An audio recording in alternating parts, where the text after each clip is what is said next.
the Respect Group. It was founded in 2004, and its shared vision is to eliminate bullying, abuse, harassment, and discrimination, and to promote widespread social change.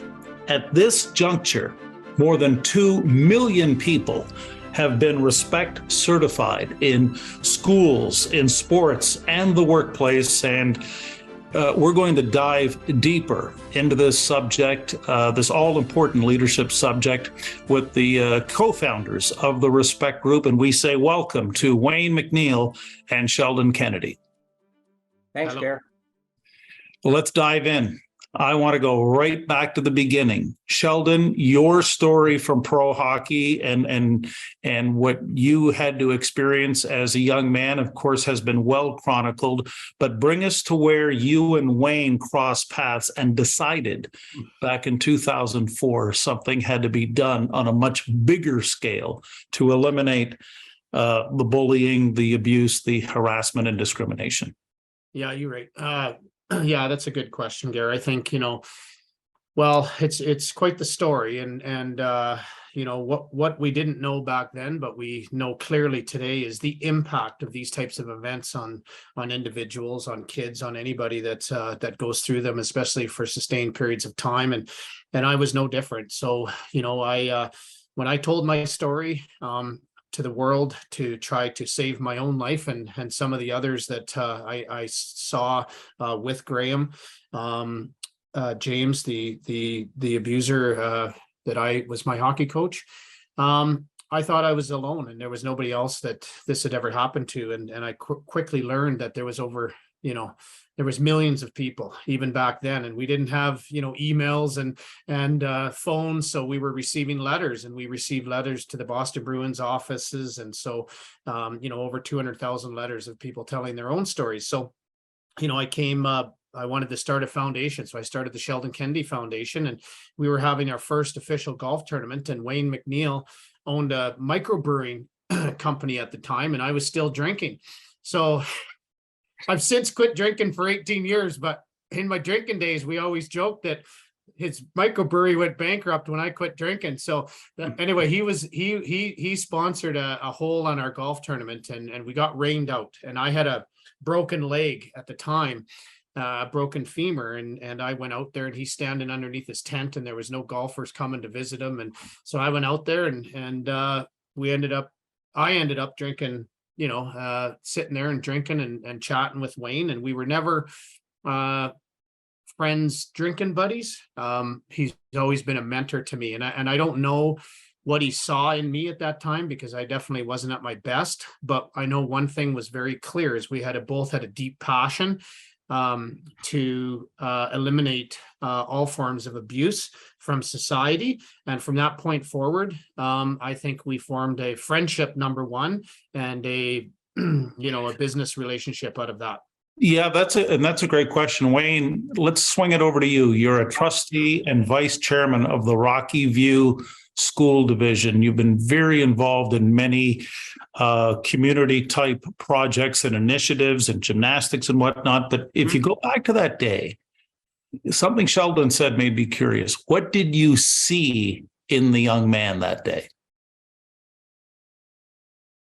I saw it probably sounds a little cheesy, but I saw like a guy that was damaged. I saw a guy that was absolutely sincere and just an amazing human being. And then it does sound probably a little cheesy, but it's true.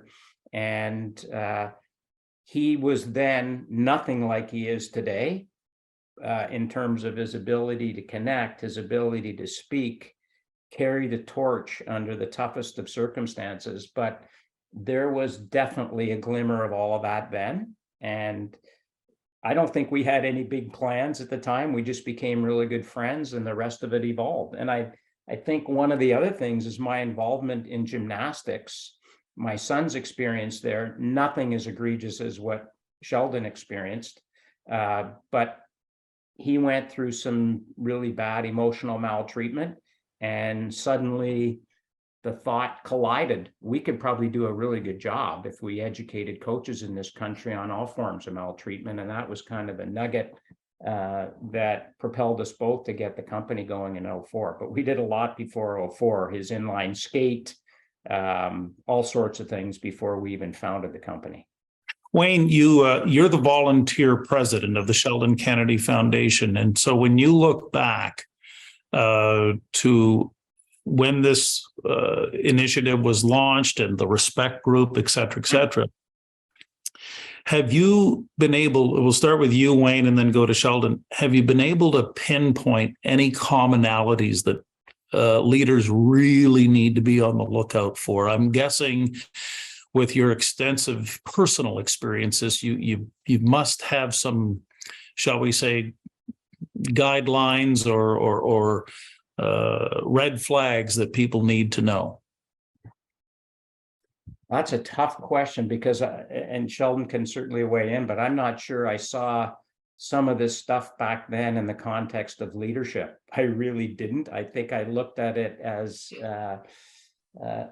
for the issues we were dealing with and the audiences that we would face, some of the adversity with the inline skate across Canada. Some of it really just seemed like survival. And I guess the underpinning of all of that was just knowing we were doing the right thing together and sticking together on that. I don't think either one of us could have pulled all of the things off that we've pulled off alone, because so I would say leadership in this context for me, and Sheldon can weigh in, is probably, it was wonderful we had each other, because one day that Sheldon was down and ready to pack it in, I'd encourage him through. The same would hold true when I'd be down and we jokingly say, no, you like, let's get this thing done. So there's comfort in working on things together. And I'm not sure leadership is necessarily done solely by an individual in a vacuum. Well, and I think just to add on that, Garen, and I think one of the things that has always been part of Wayne, and as I was listening to I had time to think about answering this question, but I think if there was any leadership, the leadership between Wayne and I, the leadership is that our thought process and our decision making was always about what's in the best interest of the issues at hand, not as us as individuals. And I think there was no, it's not about personal gain. This was about advancing issues, not advancing Sheldon Kennedy, to be the Twitter king or whatever. Like, this was about advancing the issues. And to me, this was a lonely place. Like, you think about it, think about how difficult it is to talk about these issues today. We're talking almost 30 years ago when we were bringing these issues out to have them open discussion. And we were bringing down the holy grail, not bringing down, but I mean, it involved the holy grail of Canada, Hockey Canada, and hockey coaches. And Graham James was Hockey Man of the Year in internationally. And so, I think the key, and I think the leadership, if I can point to strong leadership, it was about, being about what you're about. Once it starts become personal and we start trying to advance our own personal agenda with the issues, I think that would always become a problem. That has never been part of Wayne and I's journey. And I think hence the reason why it's been successful. It is always about the betterment of the issues that we chose to build a company around. And I think that was, that's been one of our drivers and has allowed us to get to where we're at today. Let me dig a little deeper into the question, Wayne. And you were at a Tech Canada conference earlier this year, and I'm just back from working with some CEOs in Dallas, Texas, all part of the Vistage International organization. So I want to put you both into the mindset or into the headspace of a leader. You're leading a company. You've got maybe 300, 500 employees, and it's on your watch. I guess what I'm really asking is, how does a leader today who's well-intentioned, who really wants to do well, pick up on the initial, what are the distant early warning signs? What are the signals that these things are happening that they need to really take seriously? Is there a way you can elaborate on what leaders need to know, how to nip some of this stuff in the bud? Well, what I've learned, being a tech member, is every single person in my group, every single person in any group that I've been in, they got into it for a reason, right? They got into being an entrepreneur for a reason, because in Sheldon's, in my case, we felt we could make some changes to society. Maybe you're a great chef and you want to be a restaurant owner, right? So all of these people get into these businesses, especially the ones that founded their own companies from a purely entrepreneurial perspective. They got into it for that reason, but the common thread, and why we're all in tech, and if you go across the entire tech group and the Vistage group, the one thing we all hate dealing with is people. Well, I didn't get into this business to be an HR manager. I got into this business so Sheldon and I could do some good. But eventually, as your company grows and you've got 30 people, 300 people, what creeps into everything you do is trying to manage people. And my sense, to give somebody a tip, would be the inkling, the second you have a sign of something undermining your culture, like just a sniff, you've got to go after it hard, because the tendency is to ignore it and think it's going to go away. And time again, it doesn't, and it escalates and it becomes a chronic problem. And now you're dealing with something that could potentially undermine your entire company from a cultural standpoint. And we know, I don't have to say it, culture is probably every bit as important, if not more, than everything else that you're trying to manage. So my advice would be, if you have a sniff of this activity that could potentially undermine, it won't potentially undermine, it will. So go after it hard and early on, and with the right tools, you're better equipped to do that. Well, then, if I may just add in on that, I think, Gare, like, in my opinion, and what I try to do as a leader and what I've learned, I've had to learn how to lead. And, I came from a place of, being in 7 treatment centers, long-term mental health hospitals, psych wards, you name it. That was my world. That's my background. That's my history. So what I've learned, and I've had to learn how to lead. And I think the best way that I can lead, and what I know how to lead, is I need to do the work on myself to make sure I'm in a position to lead, to be able to address those issues, to be able to walk the hallways and create those relationships with those individuals. To me, it's about relationships.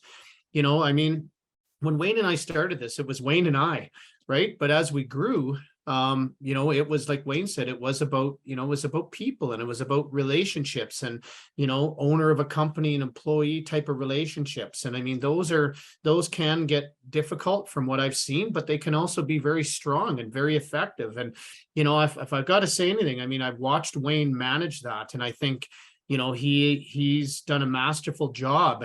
We've got long-term retention with our employees, and if there's an issue, it is like, it's discussed like that. But, from my standpoint as an individual, what I try to do, is I try to prepare myself to show up the best I can be. Because if I'm not showing up the best I can be, I'm not the best I can be for everybody that I'm going to manage or that I'm working with on a daily basis. And to me, that is about leadership. It is our duty to be the best we can every day, with the understanding that, some days are better than others. But you know what? We need to make sure that we are walking the walk, and we're genuine when we talk about this. But to me, leadership, when we're like, these issues never fit in leadership. These issues used to fit in HR. Today, these issues are all about leadership. This is where we are at today. These issues are about strong leadership. And there's an expectation. It's about recruitment and retention. You know, you look at Glassdoor, I mean, people, I mean, if you're going to hire for your company, people are looking at your company to see where your leadership group, where your leader sits on all of these issues around, you know, all forms of discrimination, all forms of abuse, harassment, neglect, and you know, all your bad behaviors. So to me, it is about leadership, but you know, one thing we can make sure we can control is how we show up on a daily basis. And that's where I've put my focus. And it gives me a great chance to start the day when I know that I've done everything I can to put myself in a position to have a good day. Sheldon and Wayne, I kind of want to dive in even a little deeper on this, because Melissa, who's part of our great research team here at Tech Canada, has dug into the Respect Group. We know that you do many different training programs. You work with schools, you work with athletic groups, you work with companies, different organizations. And I want to zero in on, I love what you said, Wayne, about the sniff. If you're getting a first sniff, my guess is something smells. Okay. That being said, since you teach so much about respect, one of the most difficult things is knowing how to intervene. I'd love to hear you folks weigh in on your thoughts, because someone is watching. I'll guarantee someone is watching and listening right now. Wayne, there's a situation playing in their mind and they don't know how to intervene. It's, you know what, that's why we're in business, because we give people the tools to intervene. It's the most awkward thing. And that's why these things go unchallenged or undealt with for so long, because people feel uncomfortable. And it's easy to say, you know what, it's probably going to go away. What we've realized with our programs, and this isn't a pitch for our programs, but the beauty of what we've done is we've given people across an organization the exact same education. We've given them the tools to feel comfortable talking about this stuff. And it could be as simple as this, and we hear it over and over and over again from all of those groups, school, sport, and the workplace. If you have a tool and it's non-threatening, it's pretty easy for me to say, Gare, I didn't really see that behavior modeled in the Respect in the Workplace program. Oh my God, I must be out of line. Perfect. That was a very non-confrontational way of dealing with an issue. If I go at it and you've never taken a program and I say, Garrett, like you crossed the line, and you're going to say, well, where was the line drawn? Oh, now you're into a bit of a conflict. So it's very tough to intervene. But if you have tools and everybody's got the same tool, then the reference point becomes a very non-threatening thing, like, you know, I really didn't see that parent behavior modeled in the Respect in Sport parent program. Perfect. There's a good start, and it's not confrontational.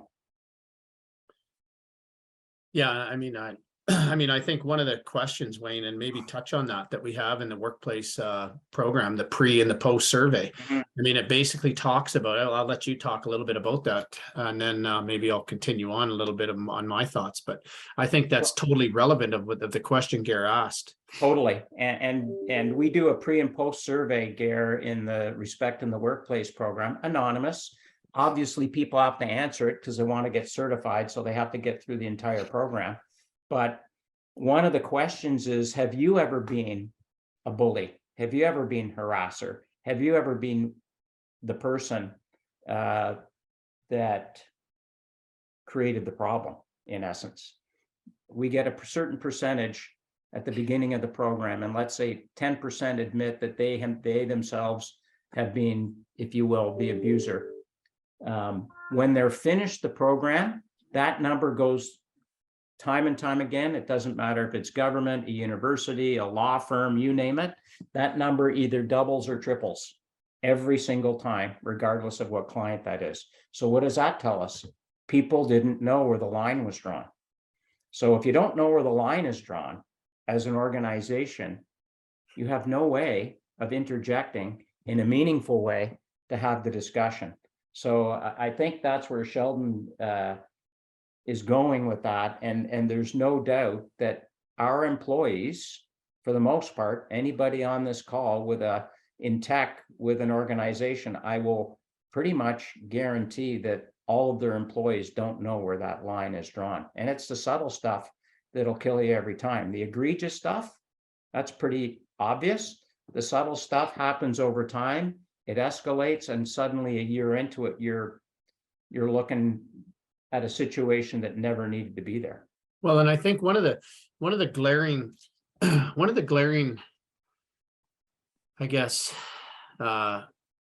things when we've done many investigations, we've heard thousands and thousands of stories, and on almost every investigation or story that's been told to me and Wayne, there's been bystanders. So our whole focus has been, and these are most of the bystanders, the 99% of these people are good people, right? That just didn't know what to do and didn't have the confidence to do anything and didn't know where to go with it, whether it was or whether it wasn't. So our goal, it was to take these issues that carry a significant amount of fear and gray area and really simplify them and make them understandable and street level language them so that, they can be actionable, right? We can, let's give people, I think when we look at these issues if you look at a school, K to 12, most people are in grade 1 or kindergarten when it comes to knowledge around the issues of bullying, abuse, harassment, discrimination, right? But meanwhile, we're creating material for them to learn at grade 12, right? So what we've done is, and it's a lot of work to simplify researchers' knowledge around these difficult issues, but we brought it back to make this stuff understandable, to start building a confidence with the great people that are in our workplace, that are in our sporting world, that are in our schools. Give them the confidence to step up, step in, create that foundation for conversation to happen with the remembrance that it's not about perfect. It's about progress. We'll never be perfect in this space, and there's not an end game. This is about having a tool to prioritize this type of understanding. And remember, it's not just what's happening in the workplace. It's about everything else that people are bringing into our workplace that is now part of our workplace, right? And that's happening more and more and more and more. And I think that, we really need to be able to make sure that we are very knowledgeable and very understanding and very welcoming for all these issues and for individuals to come forward, in our culture. And that, to me, what is culture? I think, culture isn't, just hiring a new CEO, right? It's like, if you look at the hockey world, well, we're going to change our culture. We're going to bring in this coach, right? There's never really been a strong, focused strategy and ongoing strategy around building strong culture and embed it into the day-to-day work within organizations. It's always trade for this guy, fire this person, hire this lady, whatever, right? And to me, this is about a strategy, and we're part of that strategy. It's that's a good point, Sheldon. That it tends to be any attempts at culture, certainly from the sporting world, we know tends to be very transactional and very one-dimensional. In terms of a broad-based strategy, two thoughts have just entered into, as I listen to you both. The bystander effect, I think, has been well documented. I think it goes back to the mid-1960s. I think there was a woman murdered in New York or something like that. Wayne, correct me if I'm wrong, but it was well documented, well researched, and it's part of our intrinsic human behavior. Mm-hmm. What I'm hearing today, and I'd love you gentlemen to expand on it, is the bystander effect goes hand in hand with ambiguity, fear, and a complete lack of tools. Is that really what we're getting into and diving into? Yeah, it is. Absolutely. If everybody's not on the same page, human nature is, I'm not sure if I should intervene. I'm not sure I should call out that behavior. You're looking around the room. Whereas, if you have the tools, you're going to have the confidence. And it's about as simple as that. Look, it's not going to change the world in one swoop, but if you don't give people the education, right? And in this case, we're talking about culture. if you don't give them the education on how to bump up their humanity, is probably the easy way to do it. You know what? Just bump up your humanity. Maybe look in the mirror yourself before you show up at work. It's not everybody else's problem either. But if we don't give them that common language and that baseline, so they have a reference point, bystanders are going to prevail. And this can get extremely expensive for business. Now, let's focus on the business leaders, the CEOs, senior executives who are listening or watching right now. We've got a case unfolding in Canada. And whether it's hockey right now with Hockey Canada, it could be anyone, right, Sheldon? It could be. But I just saw something like in the last 24 hours that Hockey Canada has lost $24 million worth of sponsorship because of these terrible circumstances that came from London, Ontario. Is it fair to say that business leaders need to pay attention long before it starts to hit them in the wallet? Well, yeah, and I think you don't think about your wallet typically until it's hit, right? So now you really don't. You don't think about that. You say, oh, you know what? We're exceptional. That can't happen to me. Well, we do know this. Just in the sport world, it's pretty much happened with every single sport. So it's not just hockey. Let's look at snowboard. Let's look at gymnastics. Let's look at, and on it goes. So you don't think about your wallet until your wallet's being hit. And it's very tough. Kind of Sheldon mentioned it. Being proactive to avoid this stuff is difficult because business leaders are putting out fires every day, right? They're dealing with this stuff, but they're dealing with it reactively, and they're dealing with other issues. And being proactive and thinking about prevention before it hits your wallet is very tough. And we like to think we give people that opportunity to make it super simple to think about it. But typically it's done off the side of their desk and it's never given a priority. So you don't have to dig deep. There's research everywhere in Canada and the US on the cost of these things to a business when it hits your wallet. And that's when people start responding. Wouldn't it be nice if everybody had a chance to think a little bit more proactively before it hit your wallet, and not make that the reason why you do it? Make the reason why you do it to give your people the tools to be a little bit better. And oh, what a great byproduct. I may not have to deal with this thing in court. I may not have a human rights violation staring me in the face. Well, if I may, Garen, I think, if you look at the Hockey Canada, and I'm not an expert on it at all, I have been involved in it. I can give you my perception of it, but I think, we had a horrible incident that happened in London. Obviously, the way it was handled was, not the best, to put it lightly. But I think it's got to where it's got to today, not just because of the incident in London. I think it's got to where it's got to today, and the discontent and the conversation around culture, because of an unsettled base and a disconnect from the head office to your grassroots game. And to me, whenever we have a disconnect, right? It's like somebody told me once, it's like, you got the quarterback here. I was speaking to a CEO of a large company here in Calgary, and he said we were talking to all those people, and he says, it makes sense. Like, here I am, the quarterback. I think I'm throwing the best play, and I throw the ball, deep down the right-hand sidelines, and the receiver was nowhere near because they had a play that was totally different than what I thought was going to be the best play. So, we've got decision-making happening at the top, thinking it's the best thing since sliced bread. Meanwhile, it's nowhere close to what's really going on to the grassroots of the organization, to the base of the organization.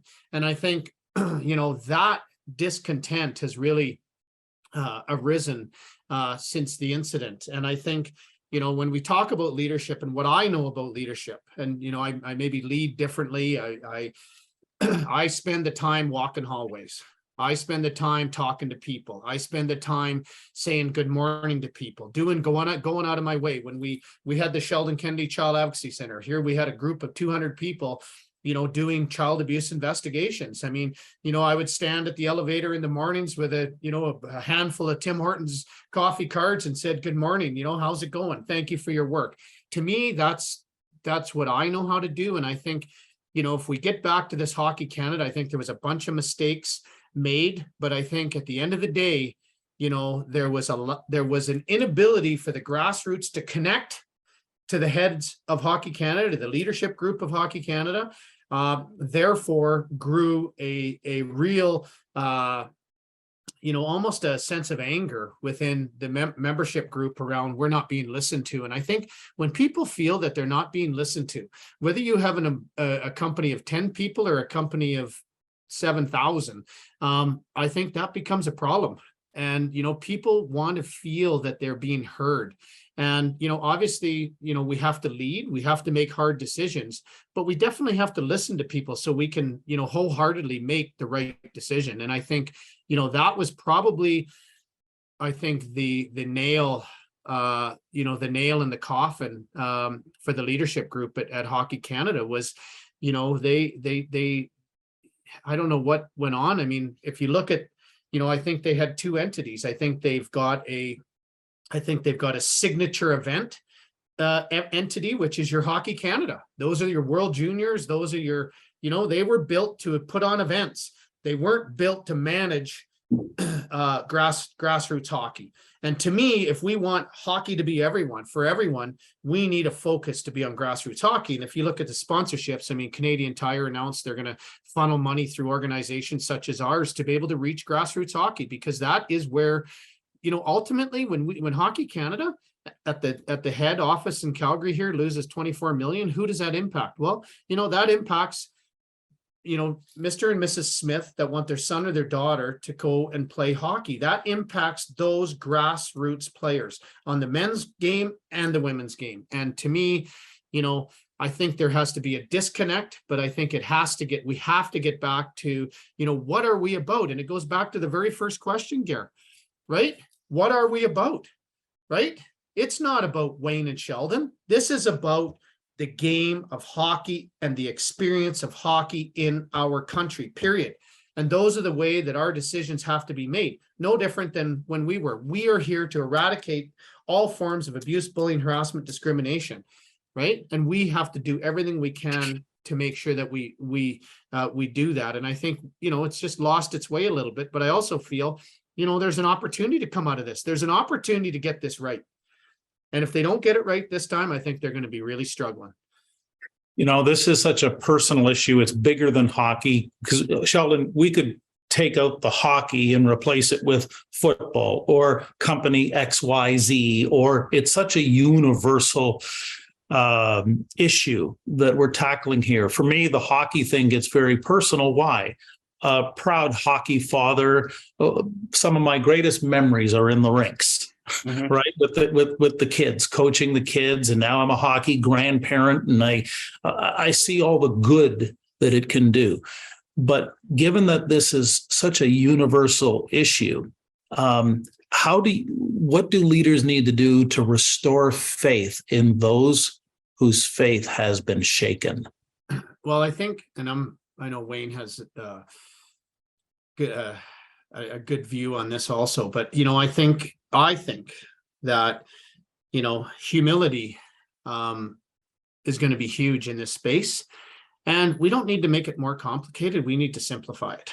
And to me, I think, hey, I spent my whole hockey career, right? I made the headlines of being in treatment centers, right? Kennedy goes to treatment. I promise I'll never drink again. I let people down. I promise. So, I had a lot. Nobody trusted Sheldon Kennedy, right? I was like the most distrusted, and not that I was going to steal your wallet, but just I couldn't stay sober.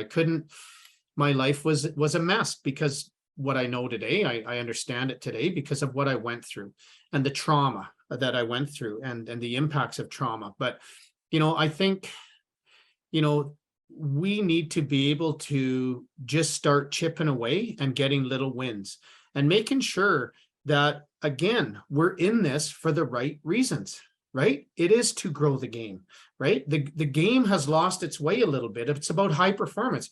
We're asking 8-year-old kids and families to make a decision of what sport they're going to play. Where are you going to focus your attention and specialize at 8? It's ridiculous, right? Let's play the game and let's play multiple sports and let's have fun, right? And you know what? Hey, let's go skiing for the weekend too as a family, right? But I think one of the biggest challenges that I have is not challenges, but one of the biggest questions that I get, and I get this from long time, people, and they're still in the game. Whoa, Sheldon, I like what you're doing, but I'm really struggling with it's the systemic culture. Like, there's good people in hockey. And I say, hey, you're right. There are very good people in hockey. I know lots of them. But if you look at systemic is about a system, and a system that was built over generations, over decades, right? And when you're part of a system, you're taught the way of the system, right? So it's not about a bad individual, right? It's about a system that needs to shift because it's outdated, right? And to be able to, be better. And I mean, the systemic system in hockey is don't say anything. Don't talk. And I think you can understand that, Gare. It doesn't matter where you're from, whether you're the media, whether you're a player, whether you're a coach, whether you're, a front office or a back office person. We never said nothing. We didn't talk. We didn't feel we had a voice. And I think that's the systemic culture that we're talking about here, is we need to be able to bring a confidence into this space where we feel that people feel they have voices. Our young people have been learning about these issues in schools for years. They're there. There's no question they're there. Us as adults at my age, if I didn't go through what I went through, I probably wouldn't have learned about these issues the way I learned about them today. But my age group, when we went through school or through life, we never learned about this. We're more scared of these issues than the young people that are coming into our organization, right? So that's the systemic shift. We need to shift that culture and have that systemic shift to get up to speed with the people that are now entering the game, right? They want to talk about this stuff. They're not scared about this stuff. Yeah, and again, Wayne, let's just transcend the game of hockey, especially for all of our American viewers and listeners. But this is true. We want to grow the company. We want to create a community. We want to. Is that true? Elaborate on what Sheldon said. I'm sure it's true, but how younger generations actually have a deeper understanding of this from the get-go. It is 100% true. It doesn't matter which side of the border you're on. We're working with the NHL, just happens to be a big US client. At the end of the day, and if you take a look at society today, LGBTQ and several other characters after, BIPOC, the Me Too movement, gender equity, Aboriginal reconciliation. I mean, the list goes on. And guess what? To Sheldon's point, our young people are aware of this. And in fact, they're the ones driving it. So if you're president of a company or you own it, you got to move with the times. You cannot shut your door and not observe what's going around you, right? It's critical, and you don't need to learn it all overnight. You need to surround yourself with some people that understand it and that can help inform you. And you need to be sincere, because being a leader means you probably have to be very cognizant of social change. If you're not, then you're falling behind in terms of delivering to your clients and to the people that work for you. So it's a heavy burden. I get it. Is it fun? No. But I can assure you, and I'm sure every person listening to this podcast will agree, that society and the expectation on us as leaders is shifting dramatically. And again, I can go through all of the acronyms EDI is the big one right now, equity, diversity, and inclusion. And to us, thankfully, because we tried to simplify this early on, respect is the underpinning of everything we're talking about. It's how we treat each other. It's not about, I'm in this silo, I'm in that silo, you're in that silo. Yes, we need to have mutual understanding across all the different marginalized groups. But at the end of the day, it's humanity and how we treat each other. And if you treat everyone with respect, you've covered the gamut in our mind.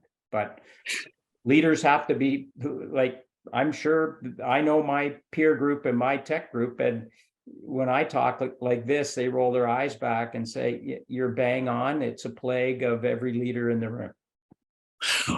Wayne, I happen to have some inside information that your tech chair, shameless shout out for Mark Terrell, was also, and your tech group was also very helpful in the respect group becoming a B Corp. Can you elaborate a little bit on why that was so crucial?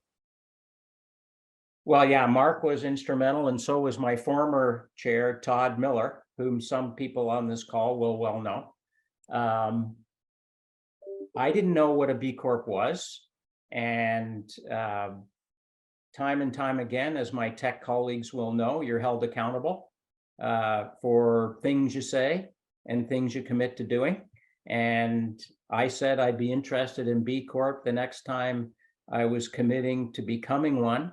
I didn't realize how much of an onerous task that would be, but it's massive, only because it legitimizes Respect Group as a company that holds social enterprise at the top of our list. So how we treat the environment, how we treat our employees, how we treat our customers, and our overall approach to social issues. If anybody's done some due diligence on that, they'll realize that it's a very lofty accreditation, and it's taken very seriously. I don't know how many B Corps there are in North America now, but I'm sure well over 3,000. Danone Foods is the largest B Corp. For us, it was important because we often got asked, well, why aren't you a charity? Why aren't you a not-for-profit?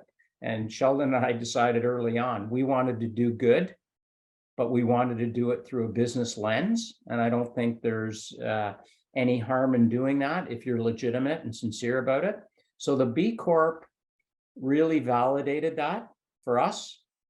And I think more and more when you look at businesses and venture capital companies and people that want to partner with you, be it clients or other organizations, they want to know that you're credible in the realm of social enterprise.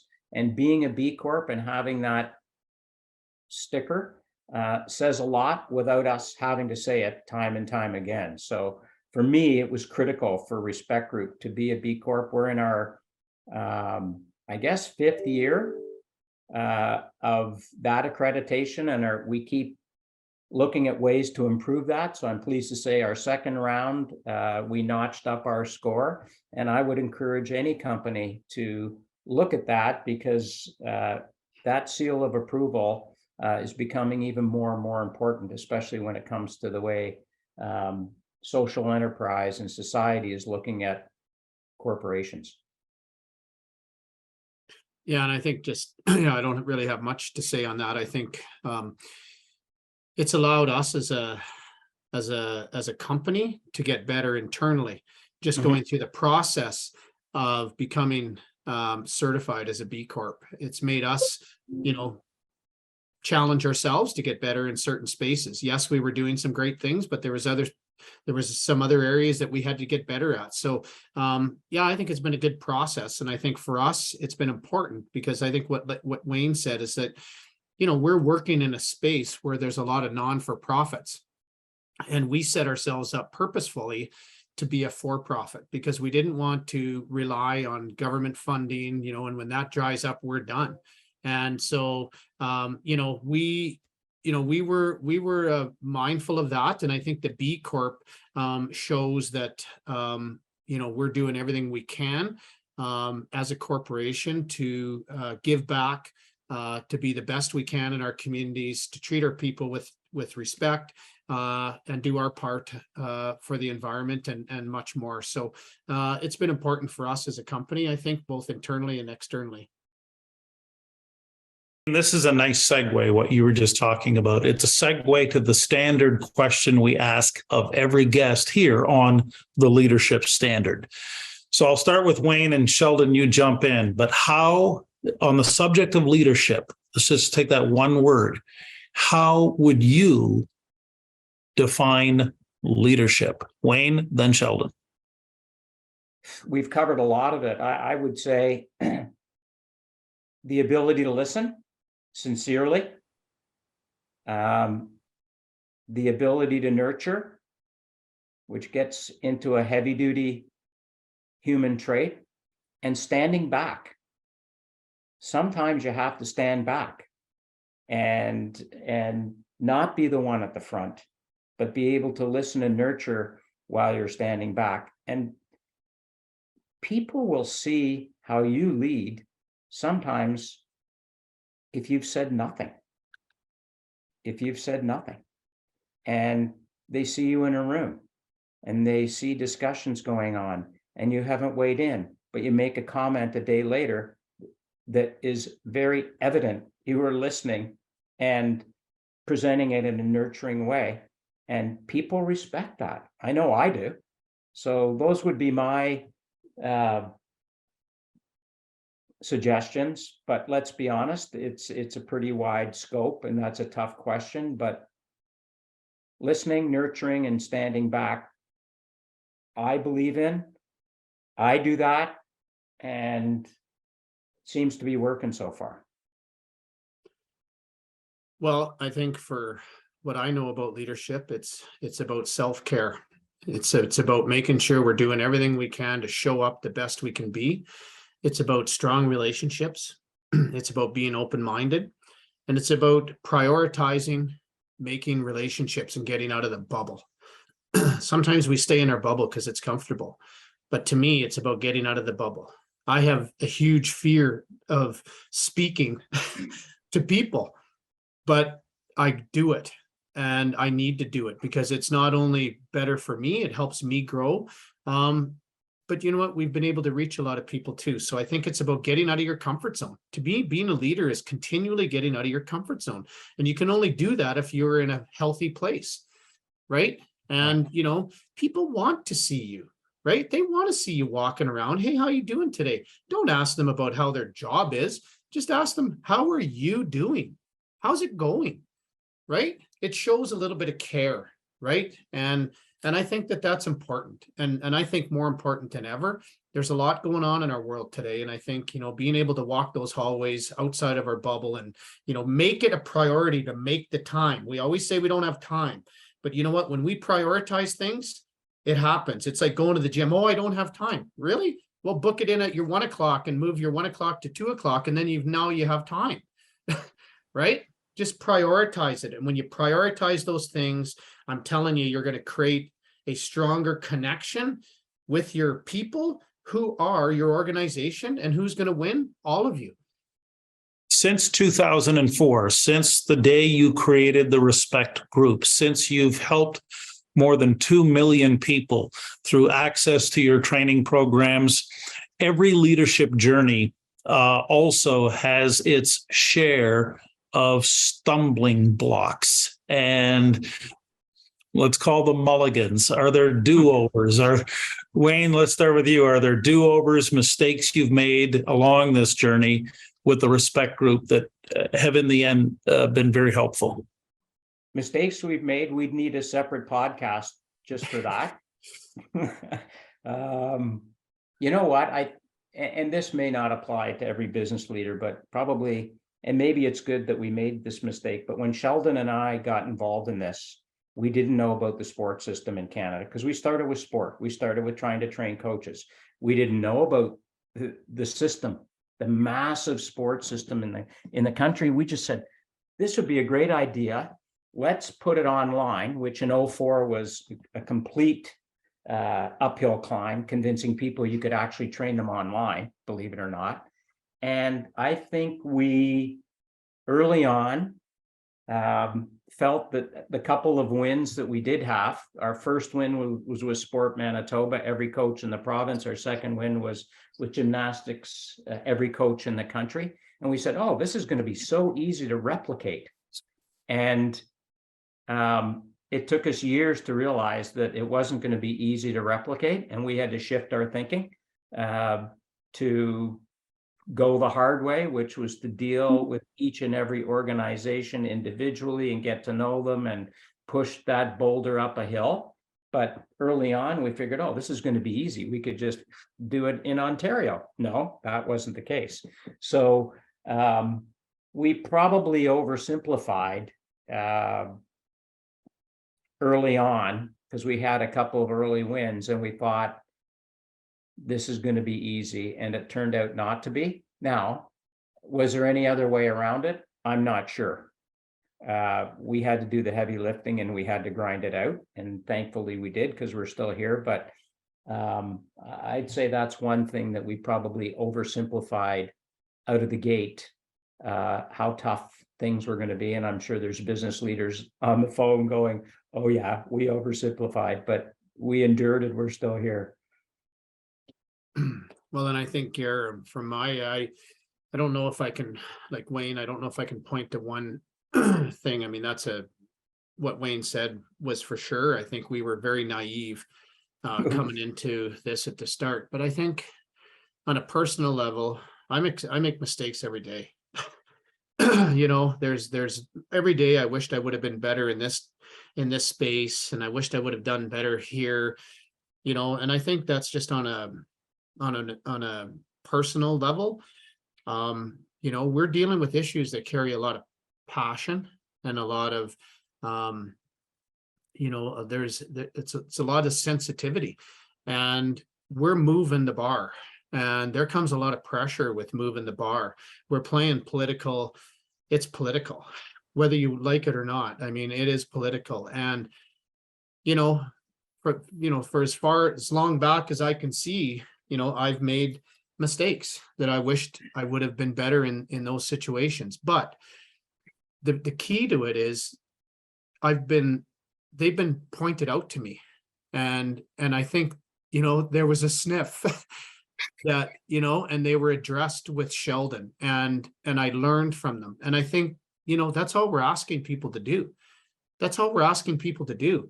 I'm trying to do the best I can in many situations, heated situations. And sometimes we need a check-in, and we need good people to do that. Wayne to do that. I need somebody to say, you know, tell me to check my oil light. Like, you know, there's no doubt that, you know, I can get fired up, right? I'm passionate about what we're doing, and I'm and I'm very clear in the vision. But sometimes, you know, I wished I wouldn't have been so passionate, and I would have been so, you know, direct. And there's probably another way I could have done that. So, to me, I think in my journey, I've made many mistakes. I've learned from a lot of them, and I continually stay open-minded to listen and be better and make changes to not repeat that mistake. And that's the way I feel about it. Gentlemen, before we wrap up, we're going to, this has been great. We can literally talk for hours and not run out of topics, but this is the segment where we get up close and personal. And because there's two of you, we're going to flip it back and forth from the offensive zone to the defense zone. I'll represent you know, neutral ice. Wayne. Yes. What 3 books are you reading right now? Ooh, that's a good question. I just reread the Traction book, which my old tech chair would be very proud of me for doing. I'm in a men's book club, believe it or not, Gare. And I'm in the middle of Peter Mansbridge's book. What is it called? Off the Record. Brilliant book. I mean, it's a leisure book. It's not a business book.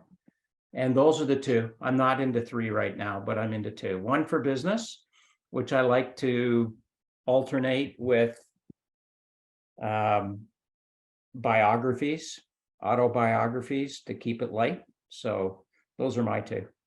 Sheldon, binge watching recommendations. The whole world needs new material to binge watch when they're sitting back, chilling, as it were. What are your top 3 binge watching recommendations?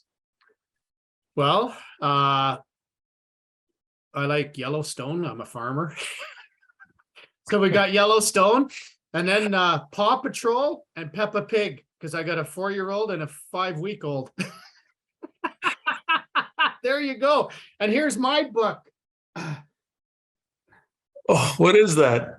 Well, it says F, Sunshine, CK. Now there are 2 of you. Obviously a man with young children. Back to you, Wayne. Dinner date with anyone, dead or alive. Who would you break bread with? Wow. Well, I just saw a great movie about Nelson Mandela, and it was about the South African rugby team and how he used sport to influence what I would say is probably one of the most challenging cultures that man had to deal with. So I would say Nelson Mandela. Sheldon, you're alone on a desert island, and you can only have 3 albums on your turntable. Yes, Sheldon, you brought a turntable to this desert island. What 3 albums are on your desert island turntable? Well, I'd have Garth Brooks. I'd have the Beatles, and I'd have who else would I have? Geez, that's a good question. Oh, I better, well, I guess I'm by myself, so I don't have the kids. Probably AC/DC. That's quite a wide Yeah, range. hey, you got to change it up. If one day's not going well, change it up, right? You can't just have the same.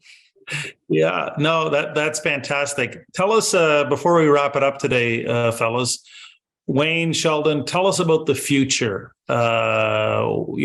Wayne Gretzky said, skate to where the puck is going to go, not where it's been. In your world, where is the puck headed? Well, in our world, it seems that society and technology, right? Because we were about social issues and we used technology when we started, have kind of collided in our favor right now. So we need to be very selective about where we go. On our immediate radar, because of all the Hockey Canada stuff, is we're developing programs for players that are going to start from grassroots and go right up, hopefully, to CHL, NHL, because I don't know why, but those groups, people say they need programs. We've developed them in the past, but they haven't had any pickup. Now they're begging us to develop them. And so that's the next path we'll be going down, is to develop age-appropriate programs for players, and not just in hockey, but for the sport world, to give everybody the tools they need to have that confidence that we talked about.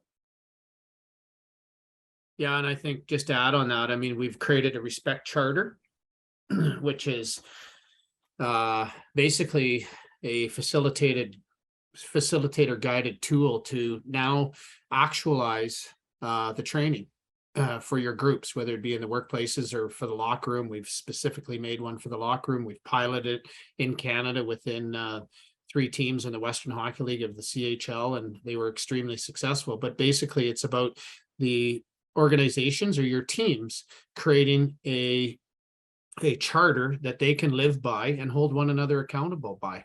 What does respect mean to you? And how do we live by that? And how do we, address it if somebody crosses the line? So we're actually creating communication. And I think that's one of the biggest skills that we've lost. And one of the biggest fears that we don't have, or that we have, is how do we communicate in this space? So it's a tool to practice. And I think we get better in this space the more we practice. And, it's an opportunity to hear every voice. And that's something we're rolling out as we speak.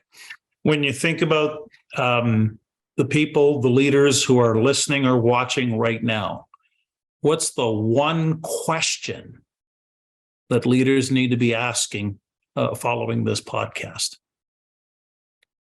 Are we doing enough? Yeah, I would say, are we doing enough? And are we thinking proactively versus always succumbing to firefighting? And I'm not going to deny it. I do my share of firefighting too, but if you're not spending equal time on prevention and proactive work, especially in your organization from a cultural perspective, you're definitely going to pay for it 2-3-fold after the fact. Sheldon, how do people reach out and find you, the Respect Group? Yeah, they can go to our website, www.respectgroupinc.com, and all the contact information is there.